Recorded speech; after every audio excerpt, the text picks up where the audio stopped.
Aksi ibu hamil kejar polisi ngidam minta dibonceng motor polisi. Viral di media sosial, video ibu-ibu hamil dibonceng oleh seorang polisi di kota Tasikmalaya, Jawa Barat.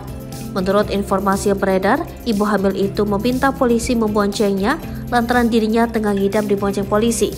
Dalam video yang diunggah oleh akun Instagram Net2Net News, tampak seorang ibu mendatangi pos tempat polisi bertugas. Berdasarkan informasi yang beredar, ternyata ibu hamil itu sebelumnya mengejar seorang anggota polisi lalu lintas di kota Tasikmalaya. Ibu hamil itu mengejar polisi itu menggunakan sepeda motor di Jalan Lejen Mashudi, kota Tasikmalaya. Dari arah belakang, ibu hamil yang mengendarai sepeda motor itu terus membunyikan klakson. Polisi lalu lintas tersebut sempat kaget dan baru berhenti setelah sampai di depan pos TNI Angkatan Udara. Saat ditanya maksudnya, rupanya wanita hamil itu sengaja mengejar karena sedang mengidam ingin dibonceng polisi. Tapi saat itu, Polantas tak langsung memenuhi permintaan ibu hamil itu. Polantas itu takut jika membonceng perempuan dengan pakaian dinas di pinggir jalan, khawatir akan menimbulkan fitnah. Sehingga ibu hamil itu diarahkan ke pos Polantas Taman Kota Tasikmalaya.